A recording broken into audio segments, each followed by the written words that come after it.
Introduce to you now Coach Sam Harrell from Ennis, Texas. He's a multi-state football champion coach for high school football in Ennis. And Sam's been down to Panama a few times, and he's become a good friend. And he was kind enough to come up from Ennis to tell you about what's been going on with him. Sam Harrell.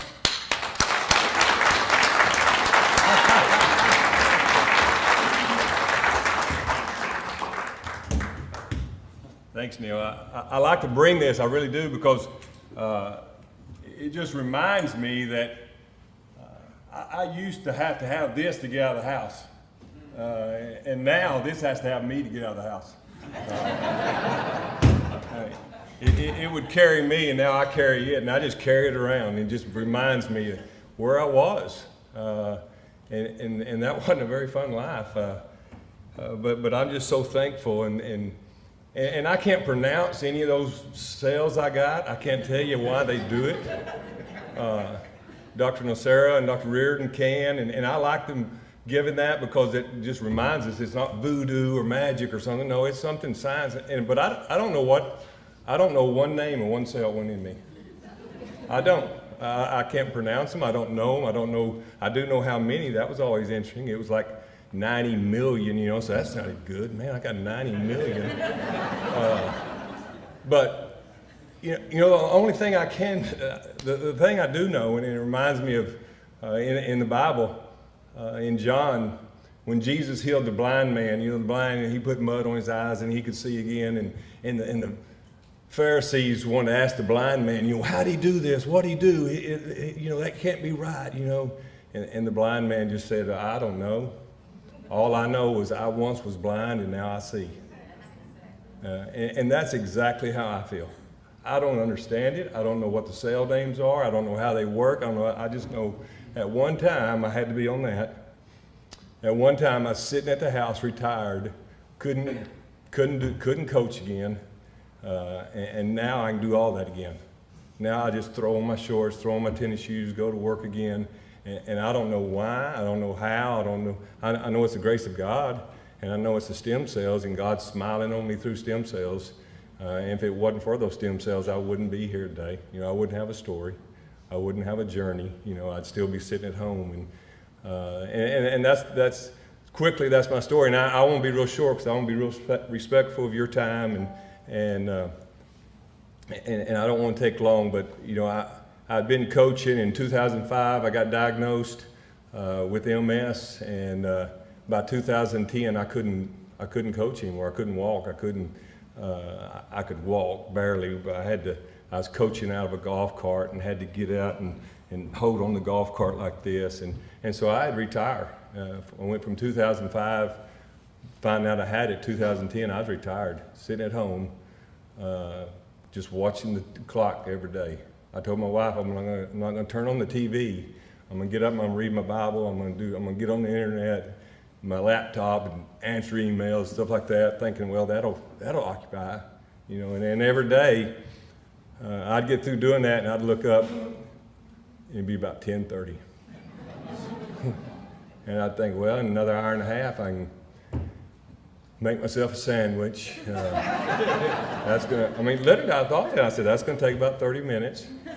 And about 5 more hours after that, Kathy, my wife, will be home from teaching school. And not that was going to change a whole lot, but at least there'll be somebody else in the house. And then I guess about 9 or 10, we'll go to bed. And then tomorrow I'll get up and we'll do this all over again. We'll do it all over again. And I was 55 years old at that time, and I thought, well, I'm going to probably live another 20 years, hopefully, and that's what I got to look forward to every day, getting up and thinking, well, I'm going to make it to 10:30, I'm going to make it to 12, because I didn't think there was much more. I just didn't feel like I had a lot of purpose anymore, and I know I shouldn't feel it that way. I really shouldn't, but man, I battled that, and then, thankful for people like Preston Walker, who's right down here, and Richard Humphreys and Holly Hoover and others, and and thankful for Trish. She came to a fundraiser for me, and thankful to the people of Ennis for doing that, and some of those people are here, and just so thankful to so many people that I finally found. In my first 2 treatments, I didn't get better. I didn't get, and people asked me, and my wife kind of wondered, why are you going back? I want to go a 3rd time. And after the 2nd treatment, I was really at my lowest. Not because of the 2nd treatment, but just in my digression, I was at my lowest point. And I still wanted to go a 3rd time because I felt like something's going on in there every time I went down there and had them.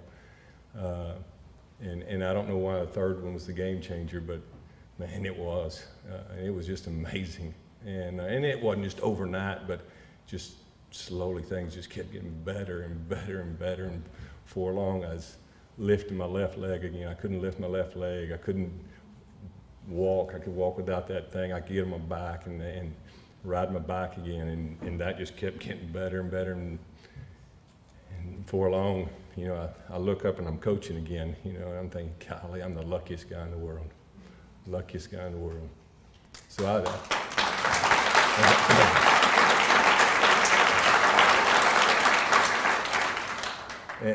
and I've talked to several y'all out here that contacted me, and I love just spreading that. And I love that one of those slides said the word hope. Boy, that's big.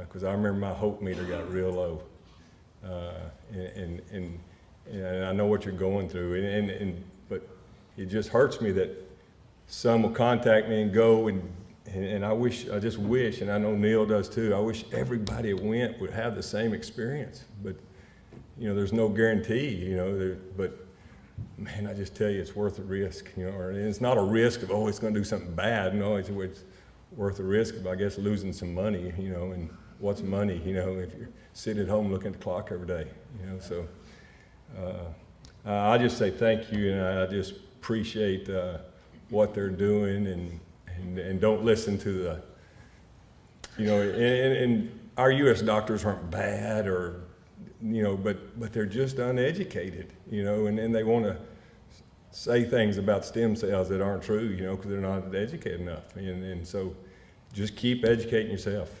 be proactive. You don't have to listen to everything your doctor says. He's treating you because he thinks that's the way it's best. But he doesn't, that's his box. That's all his box has right now. Listen to others. Do what you can. God bless you. I love all you. Thank you.